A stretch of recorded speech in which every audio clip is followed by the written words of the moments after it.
Bom dia, primeiro ano! Tudo bem com vocês? Espero que vocês estejam bem.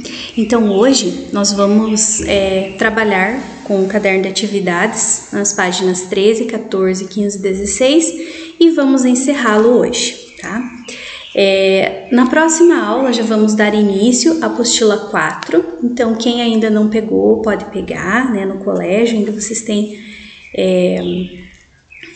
a gente precisa começar, né, então é importante que vocês tenham a apostila em mãos, ok? Então, pessoal, para dar início à nossa aula, lá na página 13, vocês têm como primeiro momento um textinho, né? Então, esse textinho ele serve para responder as questões 7 a 9. Então, gente, nós vamos fazer assim. Eu vou ler daqui, vocês vão acompanhar a leitura aí na apostila de vocês, tá? Leem em voz alta, peçam para outra pessoa da casa ler para vocês uma parte, né? Para ajudar um pouquinho a compreender melhor esse texto. Então, é o diálogo do Padre Nogueira sobre a conversão do gentil. Ele fala assim: quem são os interlocutores? O Gonçalo Alves e o Mateus Nogueira. Por que me dá o tempo, lugar para me alegrar? Quero falar com meus irmãos o que o meu espírito sente. E tomarei por interlocutores ao meu irmão Gonçalo Alves, a quem Deus deu graça e talento para ser trombeta de sua palavra. Na capitania do Espírito Santo e com meu irmão Mateus Nogueira, ferreiro de Jesus Cristo, o qual, posto que com palavras não prega, falo com obras e com marteladas. Entra logo o irmão Gonçalo Alves, tentando dos negros do gato. E de todos os outros, e, meio desesperado de sua conversão, diga: por demais é trabalhar com estes que são tão bestiais, que não lhes entra no coração coisa de Deus. Estão tão encarniçados em tratar e comer que nenhuma outra bem-aventurança sabem desejar. Pregar a estes é pregar em deserto as pedras. Mateus Nogueira. Se tiverem um rei, poderão se converter, ou se adotarão alguma coisa, mas como não sabem que coisa é crer, nem adorar, não podem entender a pregação do Evangelho, pois ela se afunda em fazer crer e adorar a um só Deus, e a este só servir. E como este gentio não adora coisa alguma, não crê em nada, tudo o que lhes dizeis se fica em nada. Gonçalo Alves. O que bem dizeis? Quão fora estes são de se converter em um dia 5, ou no outro 3.000, por uma só pregação dos apóstolos? Nem de se converter em reinos e cidades, como se fazia no tempo passado, por ser gente de juízo? Aí o Mateus Nogueira. Uma coisa tem estes pior de todas, que, quando vem a minha tenda, com o anzol que lhe des, os convertei a todos, e com outros tornarei a desconverter por serem inconstantes, e não lhe entrar a verdadeira fé nos corações. Ouvi eu já evangelho a meus padres, onde Cristo dizia: não deis o santo aos cães, não deiteis as pedras preciosas aos porcos. Se algumas gerações há no mundo, porque em Cristo nosso Senhor isto diga deve ser esta, porque vemos que os cães ou se comerem e matarem e são porcos por vícios, e na maneira de se tratarem, e esta deve ser a razão, porque alguns padres que do reino vieram, os vejo resfriados, porque vinham cuidando de converter a todo o Brasil em uma hora, e vence que não podem converter por um ano, por sua rudeza e bestialidade. Gonçalo Alves. Ora, isto deve ser, porque não sei a quem ouvi, que quando vinham na nau, imaginavam-se um São João Batista, junto com o Rio Jordão, a batizar quanto a eles viessem. Mateus Nogueira. Se fossem tainhas do Piraíque, poderia ser. Gonçalo Alves. Não há homem em toda esta terra que conheça estes que diga outra coisa, que tive um negro, que criei de pequeno, cuidei que era bom cristão, fugiu-me para os seus. Pois quando aquele não foi bom, não sei quem o seja. Não é este o que me faz desconfiar destes seres capazes do batismo, porque não fui eu só o que criei este corvo. Nem sei se é bom chamar-lhe corvo, pois vemos que os corvos, tomados nos ninhos, se criam, e amansam e ensinam, e estes mais esquecidos da criação que os brutos animais e mais ingratos que os filhos das víboras, que comem suas mães, nenhum respeito têm ao amor e criação que nele se faz. Gente, então esse texto é um texto do Manuel da Nóbrega, né? Pertence à coletânea Cartas ao Brasil. Então foi um texto que foi produzido pensando nessa implantação da literatura jesuítica aqui no Brasil, tá? Então ele diz assim na questão 7, ó, a opinião expressa nesse fragmento não podem entender a pregação do Evangelho, pois ela se funda em fazer crer, é explicada em outra passagem do texto de Manuel da Nóbrega. Selecione esse trecho e explicando. Gente, então assim, tem vários trechos na verdade que a gente poderia utilizar para colocar ali, mas o trecho que mais ajuda a gente a compreender melhor é aquele que está no primeiro, segundo, no terceiro parágrafo, lá no finalzinho, é uma fala do Mateus Nogueira, tá? Como este gentil não adora coisa alguma, nem crê em nada, tudo que lhe dizeis se fica em nada. Então ali vocês encontram o que significa isso, gente. Quem eram os gentios? Os gentios eram pessoas que não eram civilizadas, que eram os selvagens. Então, eles não criam nada e eles não teriam como aprender e crer em alguma coisa, já que eles não criam em nada, não se fiam em nada, né? Então, essa explicação desse trecho seria que os gentis, que são pessoas não civilizadas, não criam em nada, não acreditavam em nada e também não tinham como aprender a acreditar, tá? Então, essa é a questão 7. Na questão 8, nós temos o seguinte, ó.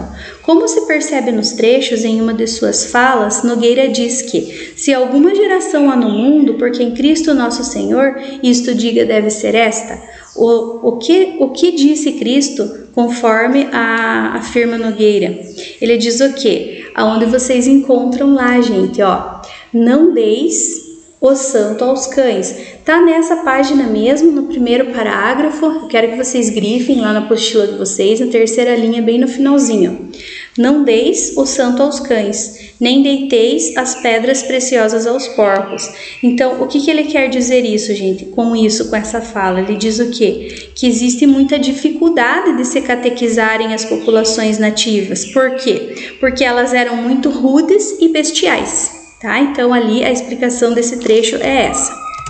Na 9, vocês têm lá, ó, Manuel da Nóbrega, para demonstrar sua revolta, usa nomes de animais como termos de comparação com as pessoas da terra, os chamados gentios, que são aqueles selvagens que não têm instrução.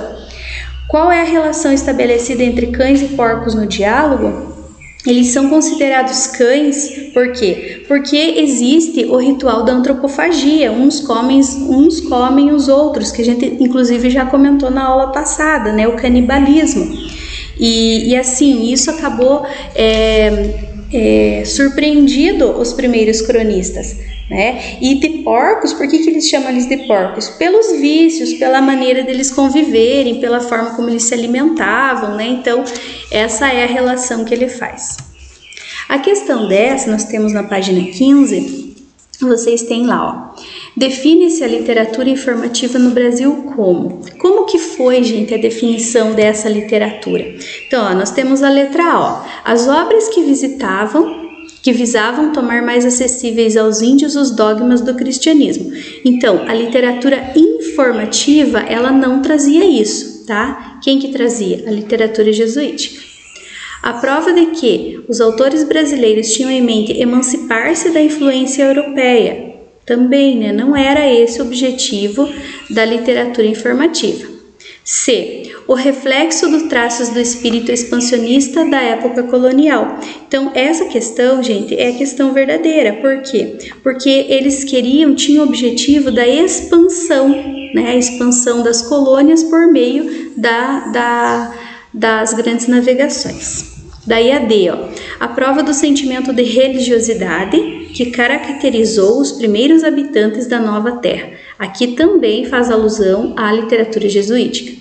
E a E, a descrição dos hábitos de nomadismo predominantes entre os índios. Não é isso que ele fala dentro da literatura informativa. Então, o objetivo era o quê? Era a letra C. reflexo de traços do espírito expansionista da época colonial.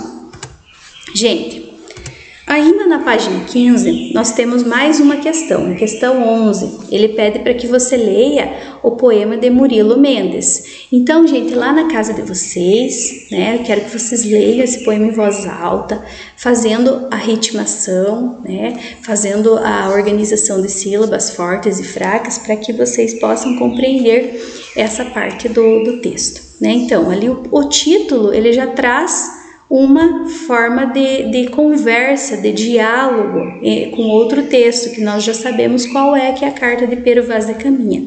Então ele diz assim: a terra é muito graciosa, tão fértil eu nunca vi. A gente vai passear, no chão espeta um caniço. No dia seguinte nasce bengala de castão de ouro. Tem goiabas, melancias, banana que nem chuchu. Quanto aos bichos, tem-se muitos, de plumagens muito vistosas. Tem macaco até demais, diamantes tem à vontade. Esmeralda é para os trouxas. Reforçai, Senhor, a arca, cruzados não faltarão. Vossa perna encanareis, salvo o devido respeito, ficarei muito saudoso se for embora daqui. Então, assim, gente, o Murilo Mendes, ele é um poeta contemporâneo, tá? E ele acabou fazendo esse diálogo, essa intertextualidade com a carta de Pero Vaz de Caminha, só que ele deu um outro enfoque, né? Ele deu um enfoque de crítica. Por quê? Porque ele traz o que pra gente? Ele traz essa ideia de que os portugueses vieram para o Brasil e eles acabaram buscando tudo aquilo que eles queriam, que é se aproveitar da terra, das pessoas, tá? Então ali nós temos, ó, o poema estabelece relação de intertextualidade com que outro texto da chamada literatura informativa. Já falei para vocês, né? Que é a carta de Pero Vaz de Caminha. Na letra B, nós temos o seguinte, ó. Quem é o eu lírico do poema? A quem ele está se dirigindo? Então, no poema, o eu lírico é o Pero Vaz de Caminha, né? Porque é ele que está contando como que tem os barcos têm que vir bem reforçados para levar toda a riqueza e tudo mais. E a quem ele está se dirigindo? Ao rei de Portugal da época, que era o Dom Manuel. Lá na letra C, nós temos assim, ó, transcreva a seguir versos que explicitem os interesses econômicos que os europeus tinham pela nova terra. Acabei de falar para vocês, né, gente? Quando ele fala lá, por exemplo, reforçai, Senhor, a arca, cruzados não faltarão. É na primeira, segunda, terceira, quarta, na quinta, na sexta, quinta e sexta de baixo para cima, né? Quinto e sexto versos. Na questão 12... vocês têm lá na página 16, nós temos o seguinte, ó. Se suas cartas não apresentam valor literário reconhecível, os demais aspectos da obra do missionário, um representado por criações literárias com objetivo pedagógico em relação à catequese, outro por criações desinteressadas, devem ser literariamente valorizados, sobretudo o teatro em verso. Então, o trecho, gente, ele se refere aos textos produzidos no século XVI por quem? Claro que por José de Anchieta, né? Por que é por José de Anchieta? É letra A. Pero Vaz de Caminha, né? Nós já sabemos que foi o que escreveu as cartas. O José de Anchieta foi da literatura jesuítica. O Antônio Vieira e Bento Teixeira, eles fazem parte de outra escola literária que é o chamado Barroco. E o Manuel da Nóbrega, ele era um cronista, tá? Então, é a letra A. A próxima questão, na questão número 13, nós temos assim, ó, leia a estrofe abaixo e faça o que se pede. Dos vícios já desligados, nos pajés não crendo mais, nem suas danças rituais, nem seus mágicos cuidados. Assinale a afirmativa, ele pede para a gente marcar qual? A verdadeira, considerando a estrofe acima pronunciada pelos meninos índios em procissão. Gente, isso aqui é muito legal. Ó, quando ele diz assim, deixa eu pôr todas, daí a gente vai analisar aqui. Os meninos índios representavam um processo de aculturação. Primeiro, nós precisamos saber o significado desse termo. O que significa a aculturação? Deixar a sua cultura, né? Esquecer, não se apropriar mais da sua cultura para começar a fazer parte de outra cultura. tá? Em sua concretude mais visível, como produto final de todo empreendimento do qual participaram como igual empenho, a Coroa Portuguesa e a Companhia de Jesus. Então, gente, ó, dos vícios já desligados, nos pajés não crendo mais, nem suas danças rituais, nem seus mágicos cuidados. Então, essa questão é a questão correta. Por quê? Porque ela revela essa aculturação em relação ao que os índios estavam vivendo naquele momento. Ó, por que a letra B não é? Ó, a presença dos meninos índios representa uma síntese perfeita e acabada daquilo que se convencionou chamar de literatura informativa. Não, né, gente? A literatura jesuítica. C. Os meninos índios estão afirmando os valores de sua própria cultura. Ó. Eles não estão fazendo isso. Por quê? Porque quando eles dizem lá, ó, nos pajés não crendo mais, nem suas danças e rituais, nem seus mágicos cuidados, eles não estão mais valorizando, eles estão deixando de acreditar nesses valores. Os meninos índios são figuras alegóricas, cuja construção como personagens atende a todos os requisitos da dramaturgia renascentista. Não estamos falando nisso nesse momento, tá? Então não é correto. Os meninos índios representam a revolta dos nativos contra a catequese, né? Não, sabemos que eles estão a favor. Então essa questão ali é uma questão bem interessante. Então a resposta certa é a letra A. E a última questão é a questão 14, que é um diálogo, né? Ali nós sabemos que o José da Anchieta ele escrevia textos que eram feitos para serem representados, então é uma conversa entre o diabo e o anjo. Então ele diz assim: ó que valentes soldados, agora me quero ir, mal me podem resistir, o que fracos com pecados não fazem senão cair. Aí o anjo diz: se caem, logo se levantam, e outros ficam em pé, os quais com armas da fé te resistem e te espantam, porque Deus como eles é. Então, gente, ele diz aqui, ó, existe a presença de uma ironia e a identificação desses personagens se remetem a que características presentes também na literatura medieval. Então ele está pedindo para que a gente relembre lá, né, em que momento isso aconteceu, tá? Ali tem mais uma, onde que apareceu? Acho que saiu. Então, gente, aonde que eu posso ver isso? Vocês têm lá, por exemplo, a presença do quê? Da moral religiosa católica, né? Isso que a gente vê ali. E a influência que é retomada da literatura medieval é de quem? É do Gil Vicente.